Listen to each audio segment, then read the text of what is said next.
243 News. Nous sommes en direct de l'Assemblée nationale de la République démocratique du Congo où cette Assemblée va encore procéder tout à l'heure pour la prorogation pour la énième fois de l'état de siège ici en direct dans la capitale congolaise. Pour ce faire, mesdames et messieurs, nous allons assister avec vous en direct ici pour comprendre le déroulement de cet événement ici, mais sans oublier pour vous rappeler également que la dernière séance plénière a été présidée par le premier vice-président de la Chambre basse du Parlement à l'absence de Vital Kamerhe qui représentait la RDC pour les sommets des parlements, des présidents des parlements africains en Afrique du Sud.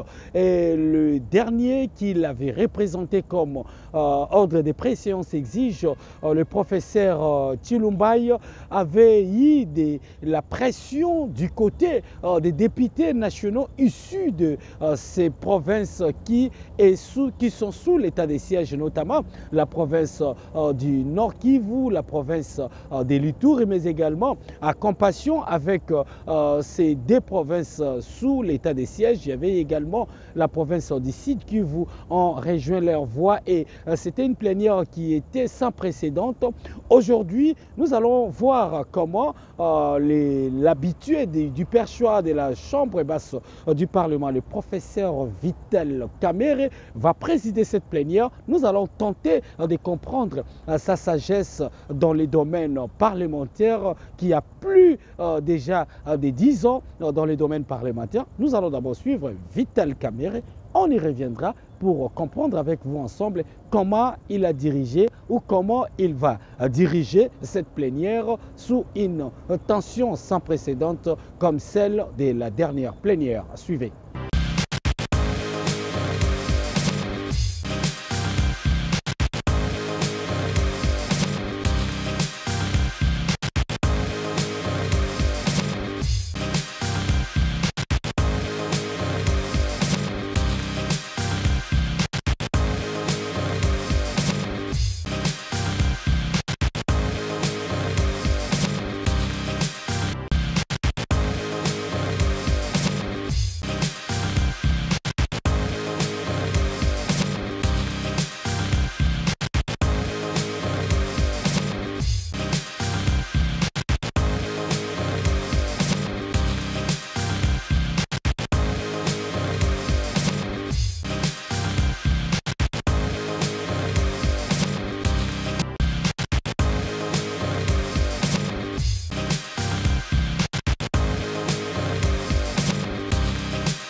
Honorables députés, chers collègues, compte tenu de l'urgence, nous commençons par l'examen du projet de loi pour lequel j'ai dit le gouvernement, mais en réalité c'est le président de la République qui m'a écrit personnellement.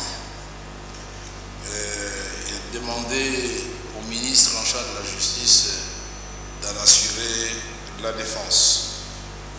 Le sommet du protocole, aujourd'hui, vous avez vu que le ministre d'État est absent, il a été remplacé par le ministre de la formation professionnelle Jean-Marc Ekila.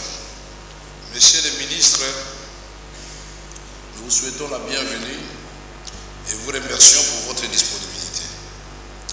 Monsieur le ministre, l'un des points qui fait l'objet de notre ordre du jour concerne l'examen et le vote des projets de loi portant autorisation et prorogation de l'état de siège sur une partie du territoire de la République démocratique du Congo. Suivant la procédure prévue à l'article 158 du règlement intérieur de l'Assemblée nationale, nos délibérations débutent débat général. Cela dit, je vais vous passer la parole. Il y aura un débat et puis nous passerons au vote pour adopter la prolongation de l'état de siège. Nous invitons donc le protocole à installer les ministres devant les micros pour vous présenter l'économie du texte auquel vous êtes désormais habitués, n'est-ce pas? Honorable Président de l'Assemblée nationale, honorable membre du bureau de l'Assemblée nationale, honorable député national. Comme l'a dit l'honorable Président de l'Assemblée nationale, le ministre d'État en charge de la justice étant empêché, nous avons été délégués pour le représenter afin de revenir devant votre auguste Assemblée pour présenter en vue de son examen et adoption le projet de loi portant prorogation de l'état de siège sur une partie du territoire national de notre pays, la République démocratique du Congo, tel qu'adopté par le Conseil des ministres au cours de sa réunion tenue le 22 septembre 2024.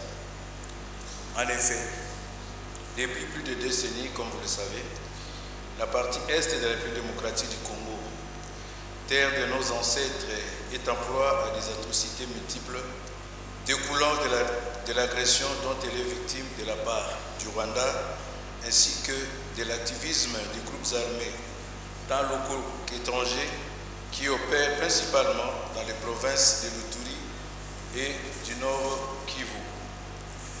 Dans la perspective d'éradiquer définitivement ces groupes criminels, terroristes et de restaurer la paix dans cette partie du territoire, Son Excellence, Monsieur le Président de la République, a, par ordonnance numéro 21/015 du 3 mai 2021, proclamé l'état de siège dans les deux provinces précitées. Étant donné que l'objectif recherché par l'instauration de ces régimes n'est pas, à ce jour, encore totalement atteint, l'état de siège, conformément à l'article 114, alinéa 5 de la Constitution, se doit d'être prorogé tous les 15 jours depuis son instauration sur autorisation du Parlement saisi par son Excellence, Monsieur le Président de la République, chef de l'État, après décision du Conseil des ministres. Lors de la dernière présentation de ce texte ici, il a été fait état, dans plusieurs recommandations émanant des députés nationaux que vous êtes, interrogations et suggestions des problèmes entourant l'état de siège et sous la nécessité de la mise en place mieux de la redynamisation du cadre de discussion et d'évaluation qui existe déjà entre les différentes institutions de la République sous l'état de siège actuel dans cette partie de notre territoire national. Soyez assurés, honorables députés nationaux, que cet exercice se fera en toute responsabilité, comme vous le souhaitez, au moment opportun, dans le cadre normal du fonctionnement des institutions de la République. À ce jour, il est de notoriété publique que la situation sécuritaire à l'est de notre pays, de notre chère patrie, terre de nos ancêtres, demeure préoccupante. En conséquence, la prorogation de ces régimes d'exception s'avère indispensable. Elle permettra, comme par le passé, à nos forces de défense et de sécurité de continuer à faire face aux multiples tentatives d'incursion et d'attaques multiples de la coalition terroriste M23, RDF, AFC et d'autres forces négatives. Le projet de loi qui vous est soumis pour examen et adoption en ce moment à la Chambre élue du peuple comporte à l'autorisation de prorogation de l'état de siège pour une période de 15 jours qui prend cours le 9 octobre 2024. Le deuxième article se rapporte à l'abrogation des dispositions antérieures. Le troisième et dernier article est relatif à l'entrée en vigueur de la loi. Telle est l'économie du présent projet de loi. Honorable Président de l'Assemblée nationale, honorable membre du bureau de l'Assemblée nationale, honorables députés nationaux, je vous remercie. Merci, Messieurs les ministres, pour votre présentation, pour venir gagner votre place. Honorables députés, chers collègues, s'agissant du débat sur ce projet de loi, votre bureau tient à vous informer qu'il vient d'initier ou mieux de terminer une réunion avec les provinces les plus touchées, représentées par leurs députés nationaux dans cet hémicycle, à savoir le Nord Kivu, l'Ituri et le Sud Kivu. Il faut noter que l'état de siège ne concerne que l'Ituri et le Nord Kivu. Nous avons eu à discuter à cœur ouvert. Ceci parce que les députés nationaux ne sont pas des figurants, puisque de plus en plus nous entendons des échos de la base qui font état du fait que les députés élus dans cette partie du pays, à savoir l'Ituri, le Nord Kivu et le Sud Kivu, ne font pas remonter leur cri de détresse au niveau des institutions chargées de résoudre notamment le problème de la guerre, de l'impraticabilité des routes, de l'accès à l'eau, à l'électricité et de la circulation tout court. Nous avons discuté et beaucoup d'informations intéressantes nous ont été données, ou du moins nous avons échangé. Quant au dysfonctionnement au niveau de l'administration militaire et même civile de ces deux provinces, Nord Kivu et Ituri, l'affluence des généraux et d'officiers supérieurs pas dans les provinces, mais dans les chefs-lieux et dans les hôtels dans cette partie de la République démocratique du Congo. L'humiliation que les députés nationaux de ce coin subissent chaque jour par les refus des gouverneurs militaires de collaborer avec les députés nationaux pour qu'ensemble, ils puissent cheminer vers la pacification de leurs fiefs respectifs. L'état d'esprit des populations, non seulement dans ces trois provinces, mais ça commence à se faire sentir à Kinshasa. Puisque décréter le 21 mai, ça fait exactement 3 ans et 5 mois, je pense. Et alors, comme vous l'avez si bien dit, monsieur le ministre, vous en doutez bien que les députés, dignes représentants du peuple, auront des propositions à faire pour savoir, avant l'état de siège et après l'état de siège, maintenant, qu'est-ce que nous devons faire? Nous avons aussi noté que pendant cette période d'état de siège, il y a eu naissance des groupes armés. Il y a eu beaucoup de choses à dire, alors j'ai demandé, avant de passer au vote de la prorogation de la loi d'état de siège, nous allons changer de méthode aujourd'hui. Nous allons donner la parole, puisque j'avais demandé aux honorables du Nord Kivu, de l'Ituri, de m'envoyer 2 ou 3 noms maximum par province, parce que si vous ne le faites pas ici, vous allez les pousser à aller le faire dehors et sur le plateau de télévision. Autant avoir des discussions ici, et comme vous êtes là, nous savons que vous n'apporterez pas de réponses. Vous êtes ministre de la formation professionnelle. Mais au moins, vous allez prendre des notes pour faire rapport au gouvernement dans le cadre de la collaboration interinstitutionnelle. Et cette méthodologie a l'avantage de nous éclairer, nous tous, si la nécessité ou pas de poursuivre l'état de siège, si la nécessité ou pas de maintenir l'état de siège jusqu'à ce que nous fassions la grande évaluation à soumettre à l'autorité suprême.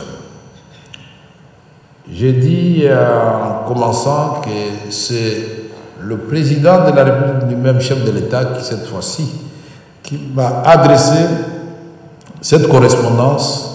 Les honorables députés comprennent très bien ce que cela veut dire. Il est le commandant suprême, il est le garant de l'intégrité territoriale, c'est qu'il a beaucoup de soucis par rapport à ce qui se passe à l'est de la République démocratique du Congo.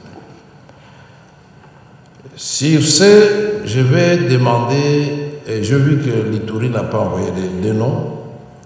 Nous avons reçu les 3 noms du Nord Kivu. On a reçu les 2 noms du Sud Kivu. Si l'Assemblée plénière est d'accord avec cette méthode, il faut le manifester. Qui sont pour cette méthode? Merci. Qui sont contre? Merci. 2 personnes sont contre. Qui s'abstiennent? 2, 3, 4, 5, 6, 7, 8 personnes s'abstiennent. Donc, la méthodologie est acceptée et nous invitons l'honorable Safari Nganzi Jacques du Nord Kivu qui sera suivi par l'honorable Mindoulé Mitondo Crispin et par l'honorable Mwaka Bwenge Arsène. Honorable Safari, vous pouvez prendre la parole. Je tiens d'abord à remercier l'honorable président de l'Assemblée nationale qui nous a écoutés parce que nous lui avons demandé qu'avant l'examen de ces projets, que nous puissions nous exprimer. En fait, on ne refuse pas à quelqu'un qui a perdu un membre de la famille de s'exprimer. Nous sommes en deuil au Nord Kivu et la représentation nationale doit comprendre que nous sommes à côté de notre dépouille. Et nous vous demandons notre solidarité. Le Nord Kivu a 46 députés nationaux aujourd'hui, tous de l'Union sacrée. Et nous avons tous fait la campagne du chef de l'État. Et le message essentiel était que nous devons ramener la paix. Nous devons accompagner le président de la République à ramener la paix. Et c'est son engagement lui-même. Et il l'a fait en décrétant en 2021 l'état de siège dans les provinces du Nord Kivu et la province de l'Ituri. Nous l'avons accompagné. Nous avons fait des évaluations ici. Nous avons fait même la table ronde. Mais en tant qu'élu légitime du peuple, nous avons constaté qu'il y a un problème. Et nous avons voulu nous adresser à la représentation nationale pour que vous puissiez comprendre exactement ce qui se passe. Parce qu'en fait, l'état de siège, c'est une mesure exceptionnelle. Une mesure exceptionnelle qui visait à protéger l'intégrité du territoire national contre les envahisseurs rwandais et les ADF à Béni. Le chef de l'État a nommé des gouverneurs militaires et les a chargés de mener des opérations pour traquer les agresseurs, les M23 et les ADF. 3 ans après curieusement, nous avons constaté que la situation s'est dégradée davantage. Bunagana, qui était entrenommé à l'époque où on avait décrété l'état de siège, aujourd'hui, beaucoup de localités nous ont échappé. Et il ne nous reste que la ville de Goma pour la partie sud de la province. Et la partie nord de la province, les ADF sont en train d'étendre leur zone d'influence jusque dans le Lubero. C'est pourquoi nous vous avons dit, nous voulons quand même qu'il y ait un petit débat pour vous expliquer ce qui se passe. En réalité, l'état de siège a échoué. Il faut le dire clairement. Et le gouvernement doit intérioriser ça. Les personne que le chef de l'État a désigné pour aller ramener la paix, ils ne le font pas exactement, ils font autre chose. Parce que depuis que le M23 nous a attaqué nos FARDC, il n'y a jamais eu des actions offensives. Il n'y en a jamais eu. Donc, depuis qu'il y a eu guerre à Bunagana, on a perdu des localités, on a perdu Kanyabayonga, on a perdu Rutshuru, on a perdu Rubaya. Rubaya, c'est un centre minier stratégique qui produit aujourd'hui beaucoup de minerais, donc qui finance la guerre aujourd'hui. Et donc, les officiers de notre armée ne peuvent pas se contenter du fait que Goma n'est pas entre les mains de l'ennemi pour dire qu'ils sont en train de travailler. Parce qu'il s'agissait d'un contrat à résultat. On n'a pas pris une mesure exceptionnelle pour la prendre. Vous savez, la population de Rutshuru, de Massissi, de Lubero a soutenu l'état de siège. C'est ainsi que par tout le temps que l'M23 avançait, la population fuyait ces localités. Toute la population est entassée maintenant dans les cas de déplacés à Goma. À Goma, il y a beaucoup de camps. Les gens vivent dans des conditions inhumaines. La ville de Goma est devenue aujourd'hui invivable. Pendant que les autorités de l'état de siège sont là, il y a un gouverneur militaire, il y a des bourgmestres militaires, il y a un maire militaire. Mais chaque jour, je crois que vous suivez les informations, les gens meurent chaque jour. Et il doit y avoir un responsable. Les gens doivent venir nous dire pourquoi les gens meurent chaque jour. Et nous ne pouvons pas toujours continuer à assister au massacre des gens qui nous ont élus. Le président l'a dit, chaque fois que nous sommes en vacances parlementaires, ils nous disent « vous ne faites rien ». D'ailleurs, à chaque prolongation, on vous donne de l'argent. Je crois que vous le lisez sur les réseaux sociaux. Nous avons tout simplement constaté qu'il y a un dysfonctionnement dans la gestion de cette guerre. D'abord, on a décrété l'état de siège, on a demandé au gouverneur militaire de gérer les opérations, et un mois après, on a envoyé notre officier militaire pour gérer les opérations. C'est déjà un problème.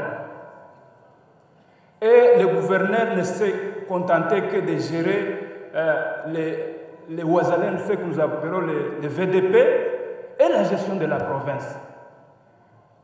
En réalité, il y a plusieurs centres de commandement. L'officier général qu'on a envoyé dans le Grand Nord, à Lubero, il y rend compte à Kinshasa. L'armée doit avoir une unité de commandement. Et là, ça nous inquiète. Ça nous inquiète parce que nous, en tant qu'élus du Nord Kivu, nous constatons justement que le pays est en train d'être balkanisé en douceur, au vu et aussi de la représentation nationale. C'est pourquoi nous vous demandons, chers collègues, en tant qu'élus du Nord Kivu, nous savons que c'est vraiment difficile, mais cet état de siège doit céder place à autre chose. On doit remettre la gestion de cette province entre les mains des autorités civiles et organiser l'armée pour qu'elle défende le territoire. Aujourd'hui, il y a une division entre l'armée, parce qu'il y a ceux qui se disent non, nous on ne reçoit rien. Il y a d'autres qui s'enrichissent et nous on nous demande d'aller au front. Chers collègues, vous êtes en train d'observer cette situation, peut-être elle ne se passe très loin, mais vous savez comment les choses commencent. Elles ont toujours commencé au Nord Kivu. Et nous disons, tant mieux recadrer les choses bien avant. Parce que les gens ont pris goût. Le président de la République l'a dit quand il faisait l'itinérance, il a dit, je sens qu'il y a l'affairisme. Il y a une gestion opaque dans l'armée. Après l'évaluation, on avait fait une mission de contrôle. Mais cette mission n'avait pas abouti justement parce qu'on avait constaté qu'il y avait des détournements de fonds. J'ai souscrit à ce qu'on puisse faire une commission. On rappelle tous les gouverneurs, les 2 gouverneurs et le commandant des opérations pour qu'ils viennent ici nous dire, nous, la représentation nationale, le ministère de la Défense sera là, le ministère de l'Intérieur, le chef d'état-major, pour nous dire exactement ce qui se passe au Nord Kivu, parce que nous avons constaté tout simplement qu'il s'agit de l'affairisme. Merci beaucoup. Merci. Bindoulé Crispin de prendre la parole.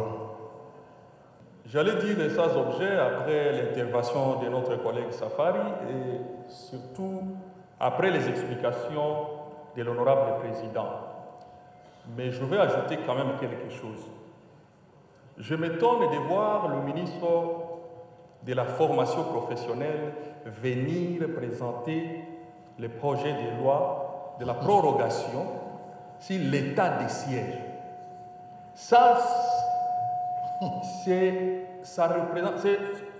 C'est une question sécuritaire. Dans l'ordonnance du chef de l'État, il y a 3 ministres. Il y a 3 ministres connus. Il y a le ministre de la Défense, il y a le ministre de l'Intérieur et le ministre de la Justice qui devraient venir ici présenter cette question parce que si on ouvre les débats, je ne sais pas si vous serez à mesure de répondre à nos questions.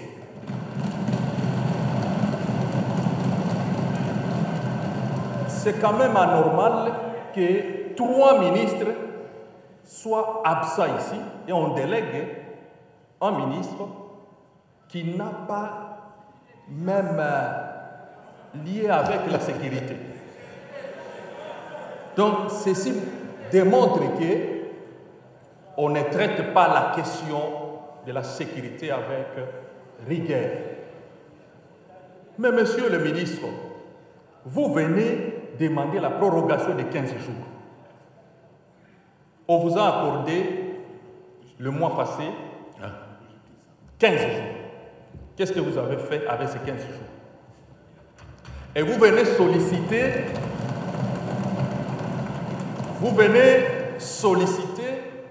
pour vous accorder les 15 jours pour faire quoi?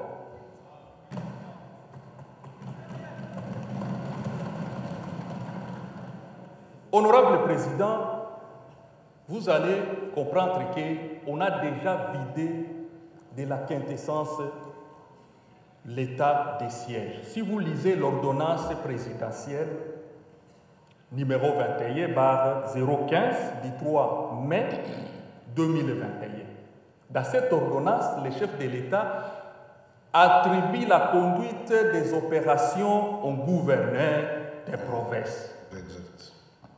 Mais en 2022 plutôt, il y a eu un télégramme qui avait retiré la conduite des opérations au gouverneur du Nord Kivu. C'est-à-dire le gouverneur militaire ne gère plus les opérations. Le gouverneur du Nord Kivu gère la politique de la province, l'administration et des questions socio-économiques. Donc ce qu'il fait, un civil peut le faire. Les opérations sont confiées à la coordination des opérations au Nord Kivu.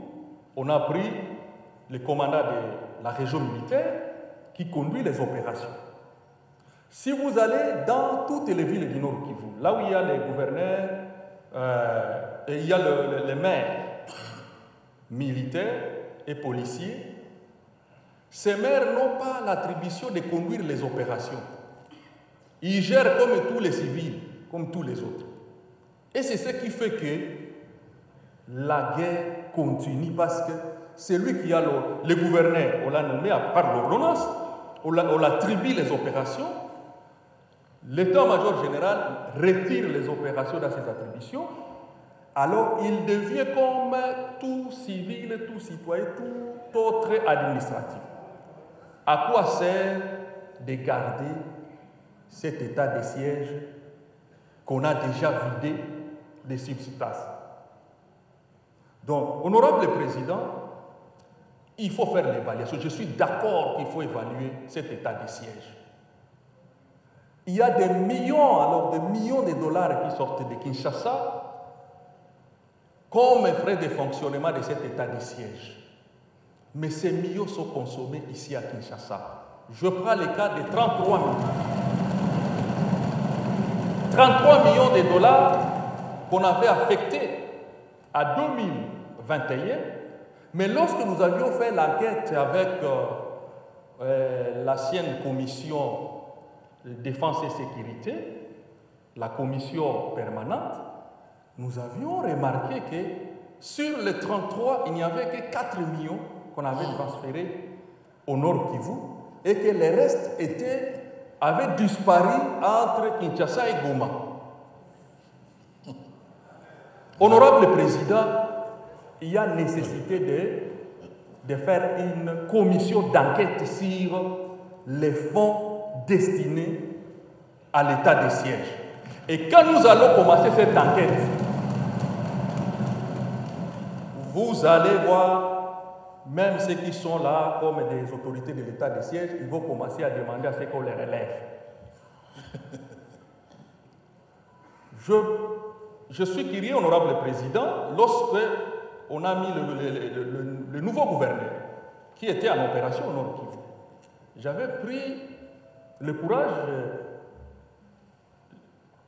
de prendre une photo, mais aujourd'hui, si vous les regardez, c'est comme si il vient de Paris. Quelqu'un qui est en opération ne peut pas être. Donc, il y a le problème de détournement des fonds là-bas. Et je comprends bien pourquoi les ministres sont demandés à fuite. Les 3 ministres qui sont dans l'ordonnance du chef de l'État, défense intérieure et la justice. Parce qu'ils n'ont pas à dire ici. Il faut dire quoi? Il y a un échec de cet état de siège. Les animateurs de l'état de siège sont aujourd'hui devenus des politiciens. Les mêmes stratégies que nous, les politiques, nous montons, et aussi les font. Des militaires qui ont des militants. Des militaires qui ont créé des radios. Il y a une radio qui existe, des radios de propagande politique, pour s'attaquer à l'Assemblée nationale, pour s'attaquer aux élites du peuple. Et vous savez ce qu'ils ont fait récemment? Ils ont injurié des députés nationaux. L'écoquiste parlementaire a été empêché même de pouvoir être reçu, de faire son travail dans la province de l'Ituri pendant les vacances que nous venons de dépasser. Non, ce n'est pas normal ce qui se passe avec les états de siège. Il y a eu des députés qui ont porté plainte contre un lieutenant qui est envoyé par le gouverneur militaire pour injurier l'Assemblée nationale à travers ses députés. Chers collègues, nous voulons aujourd'hui quand même qu'il y ait beaucoup de règlements de comptes dans les zones d'état de siège, notamment des arrestations. Vous osez parler, on vous dit que nous avons tous les pouvoirs pour vous arrêter. Et on vous arrête, on vous met en prison. On a arrêté plusieurs leaders communautaires, ils croupissent en prison. Et j'aimerais vous dire qu'avec l'état de siège, la justice souffre. Parce qu'on a un problème avec les magistrats assis comme les magistrats debout, et on ne sait plus expédier les dossiers rapidement. Et la conséquence, il y a beaucoup de gens qui meurent en prison parce que tout simplement la justice, elle est au ralenti, faute de l'état de siège. Je vais donc terminer en disant ceci. Aujourd'hui, nous connaissons une baisse sérieuse des recettes dans les provinces de Nord Kivu et de l'Ituri, parce que tous les postes douaniers sont gérés par l'armée et figurez-vous, ça fait plus de 3 ans, personne ne connaît les recettes qui entrent dans les 2 provinces. C'est géré entre les acteurs qui sont sur le terrain avec Kinshasa et nous ne savons pas combien d'argent sont envoyés aussi au niveau des zones opérationnelles. C'est un problème sérieux. Les opérateurs miniers dans les sites gérés par des groupes armés, ces problèmes doivent être éclaircis. Nous avons fait l'enquête, on a trouvé que les ordres viennent de Kinshasa pour dire que Eza et Loko Yamoudou, tel, vous laissez les faire. Ça, c'est un problème. Et les gouverneurs militaires qui vous disent partout, vous allez maquiser où? Vous ne ferez rien. Je crois qu'il faut trouver une solution en sécurisant la population et cesser de faire l'outrage à l'Assemblée nationale. Parce que ce que les gouverneurs militaires font, c'est l'outrage à l'Assemblée nationale. Honorable Président,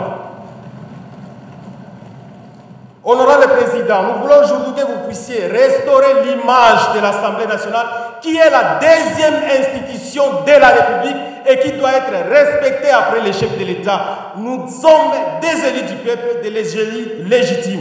Et honorable, ici c'est le temple sacré, on ne peut pas s'amuser à jouer avec les élus du peuple.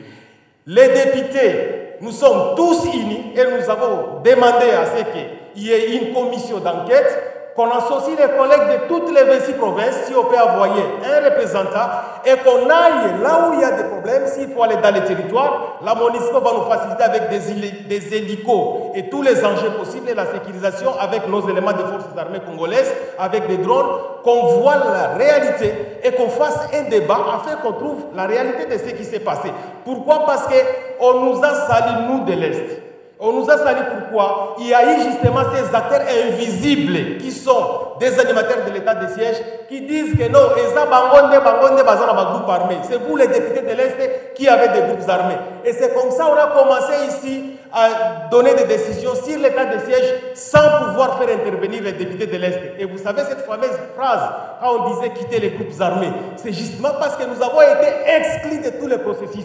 Nous sommes en train de croire, aujourd'hui avec cette législature, pour que la valeur des élus de l'Est revienne à sa place et que nous puissions décider ensemble parce que nous formons une même République démocratique du Congo. Président, j'ai dit et je vous remercie. Voilà. Merci, honorable. Alors donc, nous allons passer la parole à notre collègue honorable Néné Avochoa.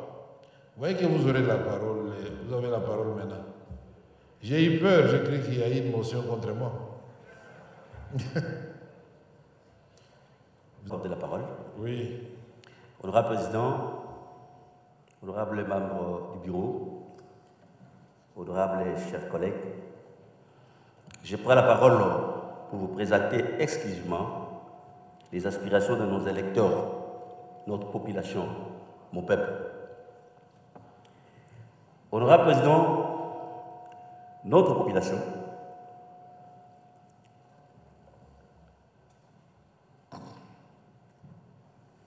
a manifesté la désapprobation, Monsieur le Président, totalement pour les différentes prolongations de l'état de siège, avec raison principale la continuité des massacres et différents pillages puis destruction méchante des économies des ménages par des groupes armés dans les différents endroits de notre province. Monsieur le Président, honorable membre du bureau, honorable député, chers collègues, l'état de siège était décrété pour neutraliser les groupes armés locaux et étrangers, Monsieur le Président. Honorable Président, le bilan de l'état de siège, c'est négatif, Monsieur le Président. Monsieur l'honorable Président, nous avons voulu apporter, honorable Président, une précision. Parce que lorsque les députés nationaux de l'Ituri et de Nord Kivu cherchent à évaluer l'état de siège, on veut semer l'esprit de confusion dans l'état des gens, comme si nous sommes contre notre armée, comme si nous combattons notre armée. Nous ne soutenons pas notre armée. Je voulais apporter cette précision pour qu'on sache les députés de l'Ituri et les députés de Nord Kivu soutiennent les armées.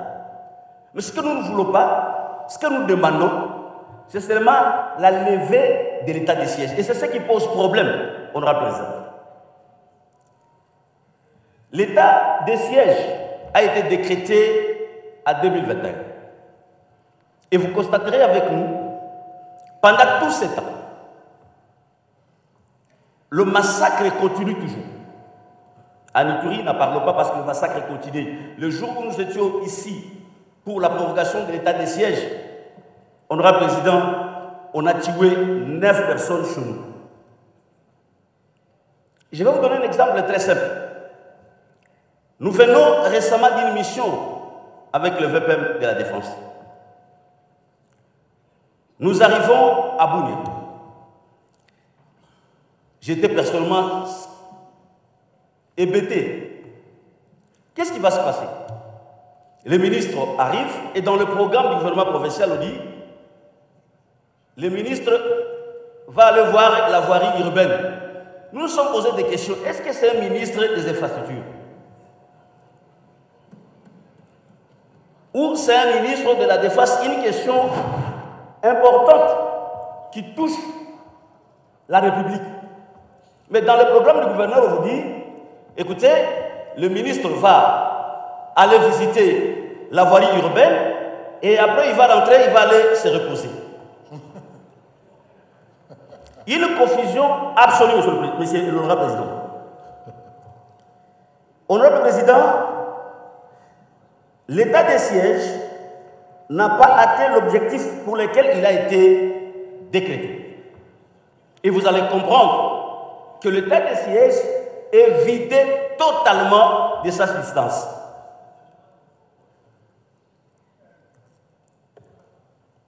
J'ai besoin de votre protection, bon président. Non, allez-y. Oui. Si vous pouvez atterrir, parce que j'atterris au président. Vous avez vu que tout a été dit. N'ayez pas peur de dire que tout a été dit. Je l'ai dit, président, honorable président, je vais apporter un élément nouveau. Oui. Avant l'état de siège, je dis très bien avant l'état de siège, à Ituri, il y avait 4 ou 5 groupes armés locaux. Il y avait Codeco, il y avait FPIC, FRP et Zaïre. Aussi avec les ADF Nalou qui opéraient vers Irumu et Mamba Salam.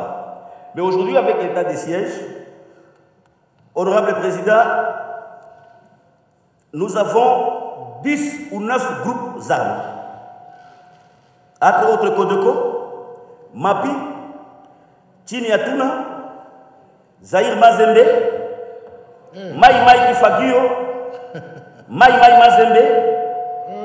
Donc plusieurs fractions de groupes armés, alors que l'état de siège avait une mission au contraire de faire partir ces groupes armés et d'apporter la paix pour la population de l'Ituri.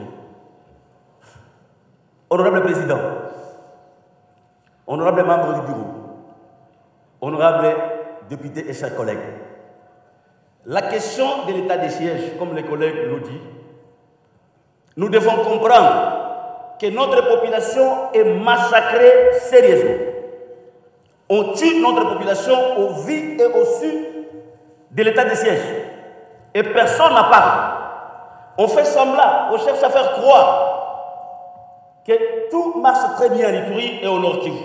Un jour, j'ai dit, lorsqu'on parle de la calmie, la province de l'Ituri n'est pas seulement la ville de Bunia.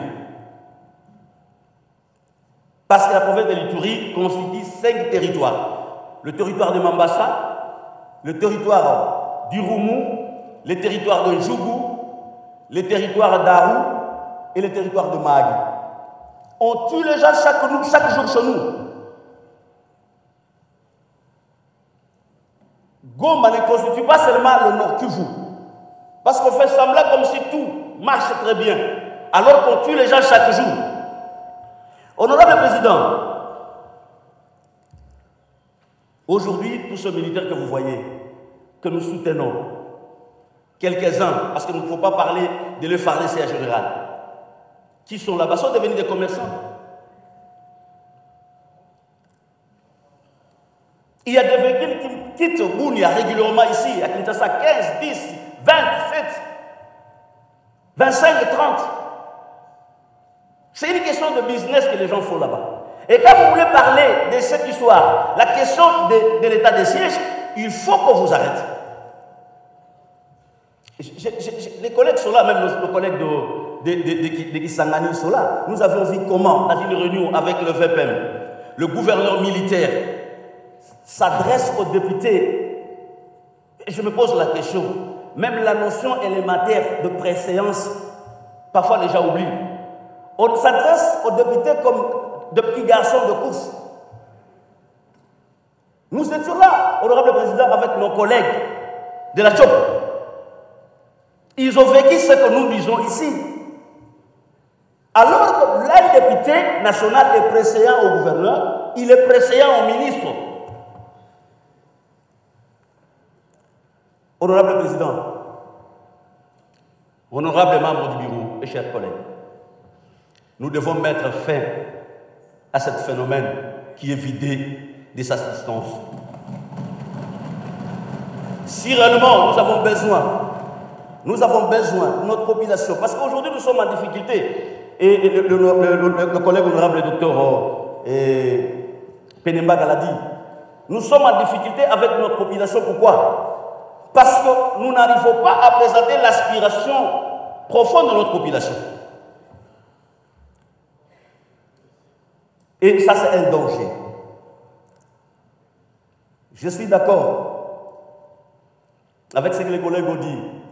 S'il y aura une mission, mais au moins que ces deux gouverneurs viennent répondre d'abord ici. Parce que nous avons des questions techniques, des questions que nous devons poser à ces gouverneurs pendant tout ce temps. Et aujourd'hui, on vient réclamer encore les 15 jours. Nous avions accordé les 15 jours. Les 15 jours est fini, est expiré. Et aujourd'hui, on vient encore réclamer les 15 jours. Et pendant ces 15 jours, est-ce que les gouverneurs militaires seront en mesure de poser la paix? Moi, je dis non.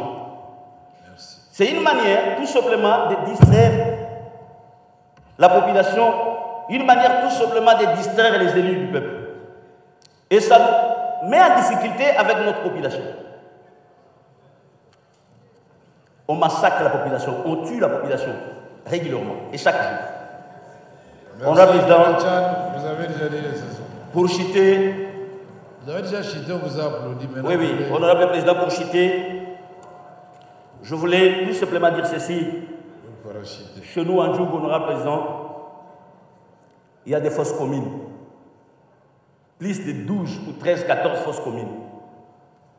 Et toutes ces fosses communes se sont passées pendant l'état des sièges. Comprenez l'état d'âme de la population. Merci. Donc, la population est en difficulté, j'ai dit. Merci, honorable. Alors, nous allons terminer par la province du Sud Kivu. Honorable Kitumaini de Virira Didier, vous avez la parole. Honorable président, honorables membres du bureau, honorables députés, chers collègues, je prends la parole ici pour cette question qui touche la nation congolaise par rapport à l'état de siège.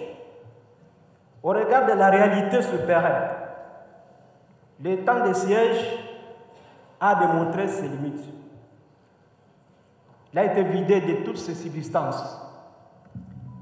Honorable président, il fait déjà 3 ans que nous sommes sous l'état de siège au Nord Kivu, à l'Ituri.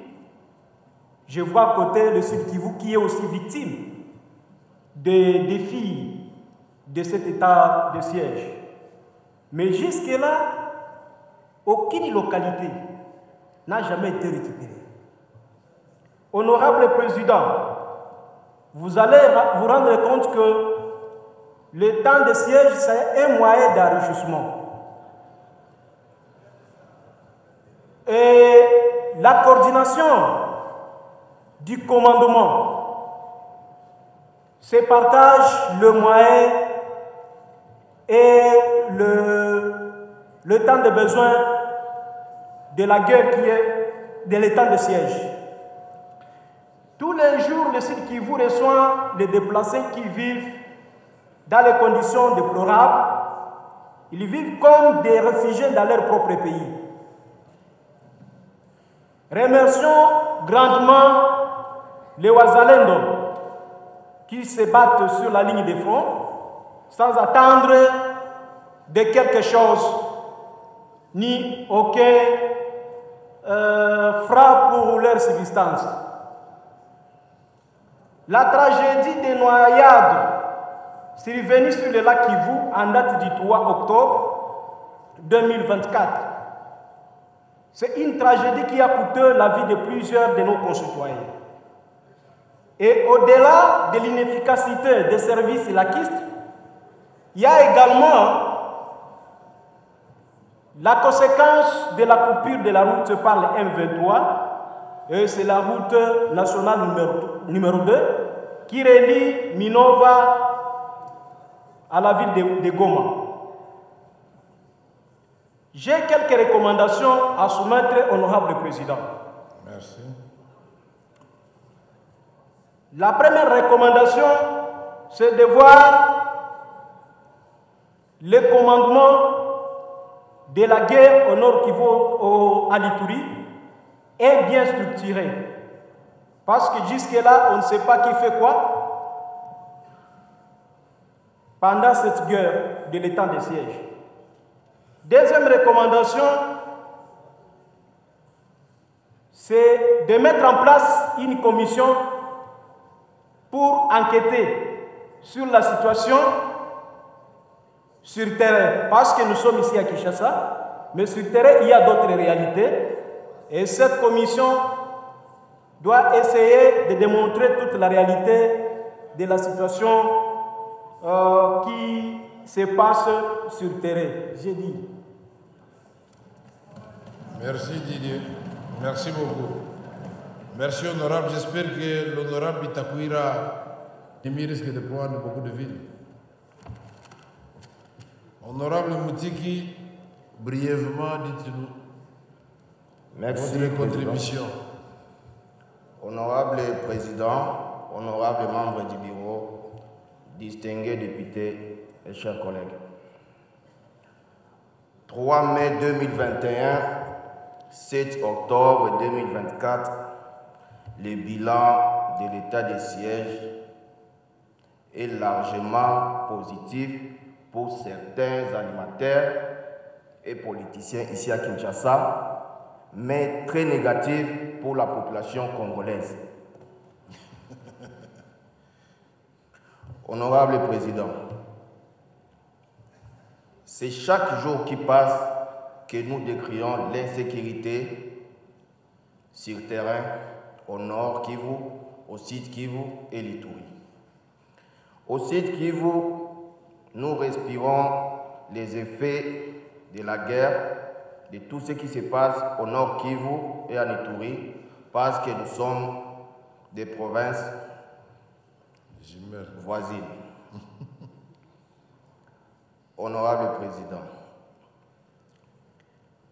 chaque fois nous voyons des missions du gouvernement dirigées même par l'ancien Premier ministre qui est devenu président au Sénat, avec certains membres du gouvernement à Ituri et à Nord Kivu, soi-disant évaluation de l'état de siège. C'est beaucoup d'argent et beaucoup de fonds qui sont déployés pour ces missions. Pourquoi encore créer d'autres missions aujourd'hui et pourtant nous avons besoin de moyens? À mon avis, je pense qu'il serait souhaitable d'inviter ces animateurs ici à Kinshasa devant les députés, qu'ils puissent nous justifier tout ce qu'ils sont en train de faire sur le terrain, parce qu'ils sont devenus plus affairistes que les servants de notre pays.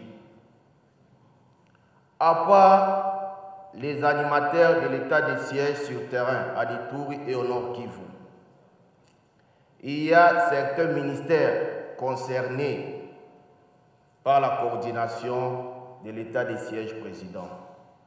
Ils doivent aussi passer ici devant nous justifier l'utilisation de ces fonds président. Parce que l'opération Retour occupe la grande partie des fonds destinés aux opérations de l'état de siège président. Il est souhaitable d'inviter tous ces gouverneurs militaires concernés qu'ils viennent ici, que le député se déplace sur terrain, Président. Honorable Président, à part ça, il serait souhaitable aussi, à mon humble avis, de créer une mission, une commission interne pour essayer d'évaluer l'enveloppe décaissée depuis 2021 jusqu'à 2024 et le niveau d'exécution sur terrain. J'ai dit, je vous remercie, Président. Merci beaucoup. En dehors des 3 provinces du nord, du Sud Kivu et de l'Ituri, il y a la solidarité de la province ou de l'espace. Voilà, honorable Président, j'ai suivi avec intérêt les interventions de nos collègues, mais qui n'ont pas dit que des mauvaises choses.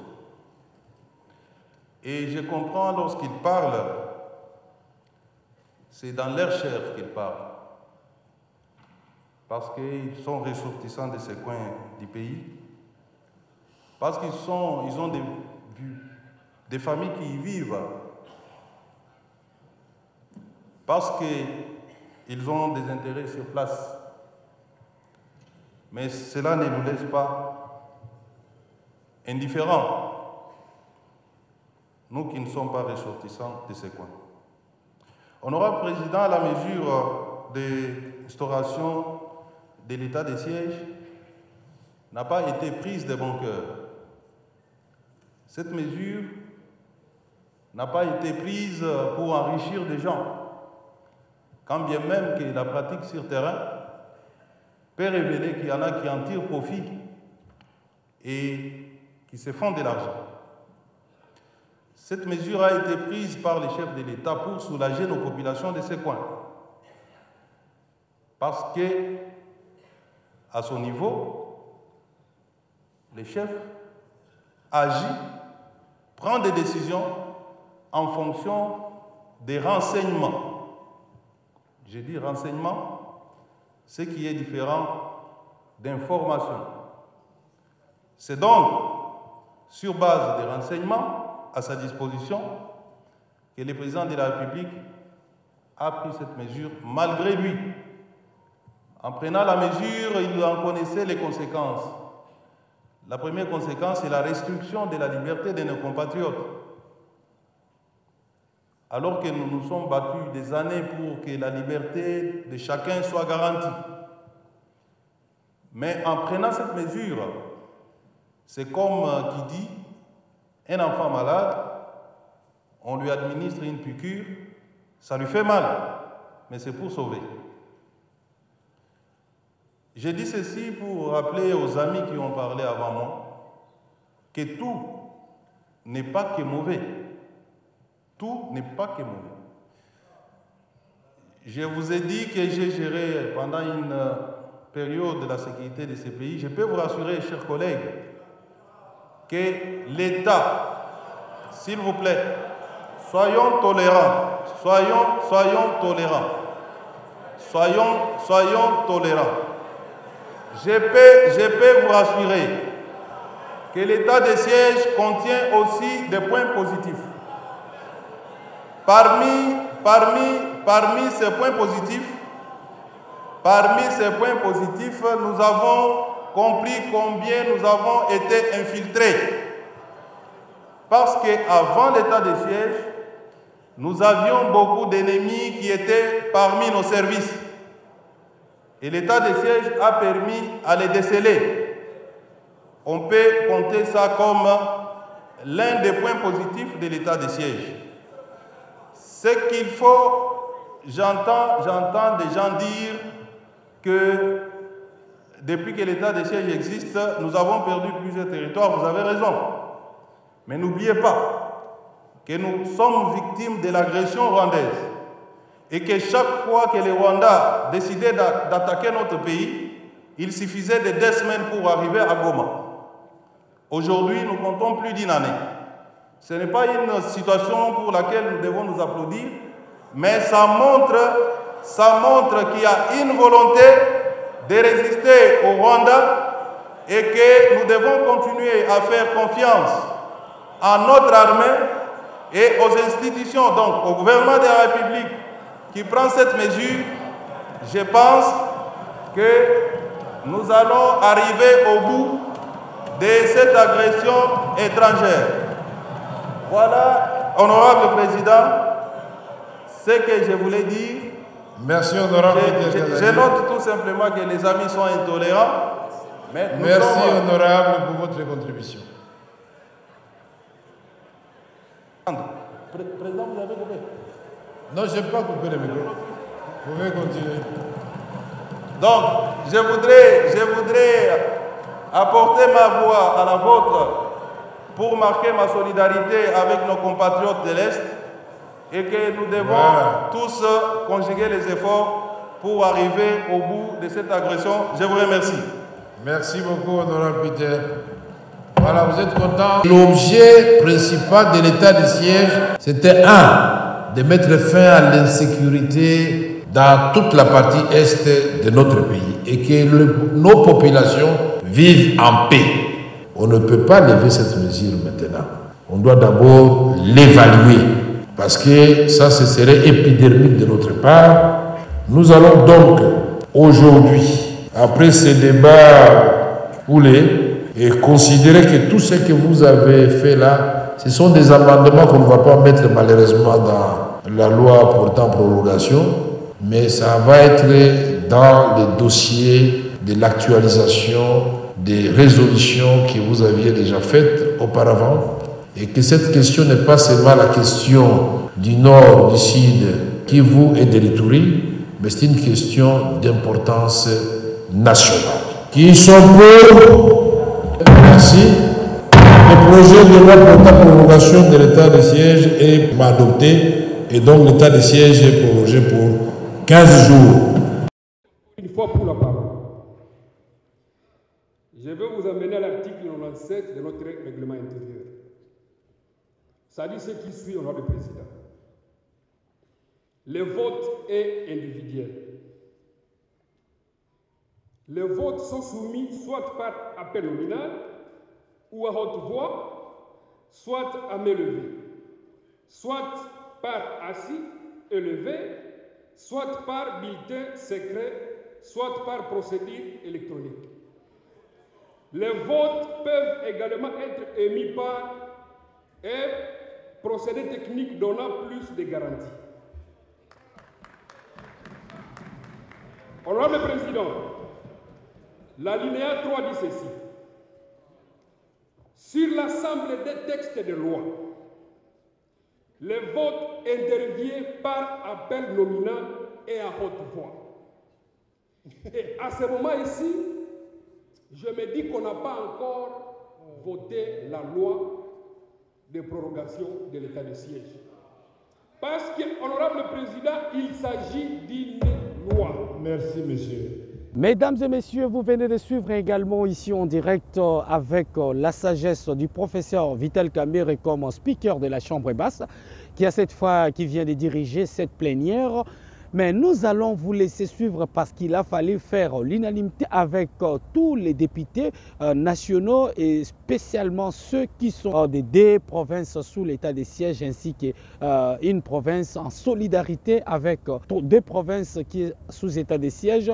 Nous allons d'abord tenter de suivre quelques réactions à l'issue de cette plénière dont la dernière personne qui devait prendre la parole, c'est l'honorable Rémi qui a également pris la parole pour fustiger, selon lui, le règlement intérieur qui n'a pas été bien appliqué pour la part du président de la Chambre basse du Parlement, le professeur Vital Kamerhe. On vous laisse suivre sa réaction juste à l'issue de cette plénière qui vient de voter sous la sagesse, mais également sous un autre angle dont le président de la Chambre basse du Parlement a orienté cette plénière. Suivez. En fait, je pris la parole par motion de procédure, conformément à l'article 82 de notre règlement intérieur.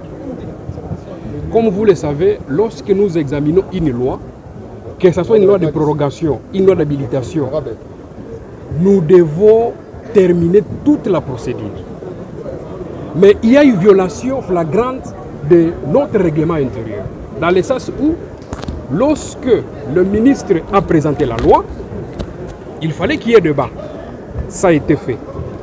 Et après débat, il fallait qu'on écoute encore les ministres pour qu'ils donnent des réponses. Ça aussi a été fait. Mais à ce moment-là, le président allait appeler les députés pour qu'on fasse quoi?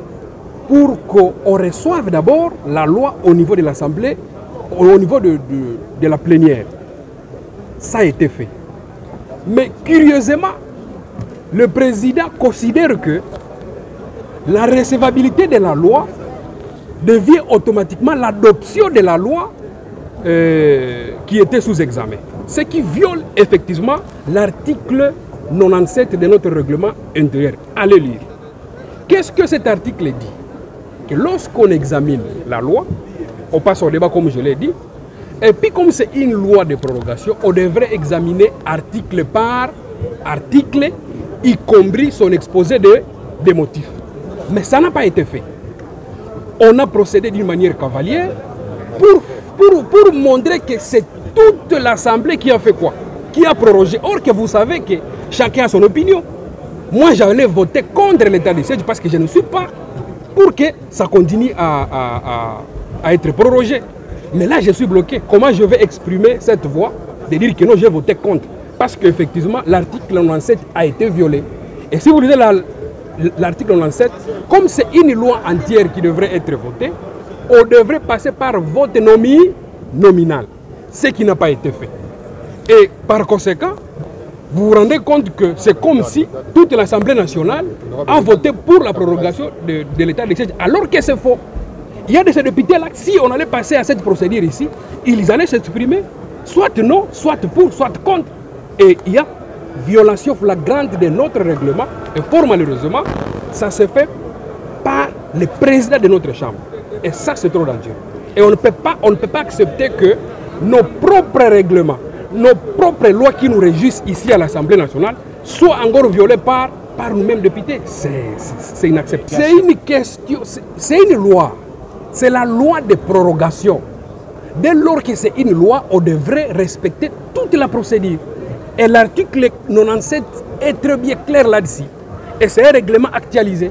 Ce n'est pas un règlement de la culture, parce que c'est un règlement actualisé. Donc il y a une violation de notre règlement intérieur. Et moi, en tant que député, je ne peux pas accepter qu'on viole le règlement intérieur alors que je suis là. Et j'allais voter contre la prorogation. Mesdames et messieurs, tout commence bien, finit bien. Vous avez eu le temps de suivre cette plénière ici en direct pour ce lundi 7 octobre 2024, ici à Kinshasa, capitale de la République démocratique du Congo. Le président de la Chambre basse du Parlement, Vital Kamerhe, vient de présider cette plénière à travers les différentes prises de parole par les députés nationaux autour de la prorogation de l'état des sièges en présence du ministre des formations professionnelles et qu'il a ici en présence des députés nationaux parce que le ministre d'État en charge de la justice qui se trouve présentement en mission des services dans la province du Haut-Katanga, dans la ville de Lubumbashi. Mesdames et messieurs, vous avez eu le temps de suivre le ministre qui a eu les requêtes des députés nationaux sur la situation d'état des sièges. Vous avez également suivi les prises de parole par quelques députés qui ont émis le vœu de voir le ministre sectoriel dans les domaines de l'intérieur, dans les domaines de la défense, dans plusieurs domaines, venir s'expliquer devant les élus nationaux pour qu'avec un seul point commun accord, mettre fin à cet état de siège parce que selon eux, l'état de siège n'a pas réellement porté les fruits autour de la situation de sécurité dans la partie est de la République démocratique du Congo. Vous avez également eu le temps de suivre les députés nationaux Rémi Munkoso sur le point de divergence selon lui, sur la violation du règlement intérieur dont ces derniers a déploré sur sa prise de parole. Il aurait voulu, selon ses dires, que le président de l'Assemblée nationale puisse passer par le règlement intérieur qui stipule qu'il faut que la prorogation se fasse par des votes, parce que lui n'allait pas voter pour ces prolongations pour la énième fois de l'état de siège, d'autant plus que l'état de siège n'a pas porté réellement des fruits sur la situation de sécurité dans la partie est de la République démocratique du Congo. Merci parce que vous étiez très nombreux, très chers téléspectateurs fidèles abonnés du groupe Média Top 243 News sur l'actualité du jour. D'ici là, portez-vous bien. On va se revoir dans un nouveau numéro d'actualité dans le groupe de votre média Top 243 News et www.top243news.com. Pour vous informer de l'essentiel de l'actualité en République démocratique du Congo, il vous suffit de vous abonner sur Top 243 News TV. Également nous lire sur www.top243news.com. Au nom de toute la rédaction, nous vous remercions.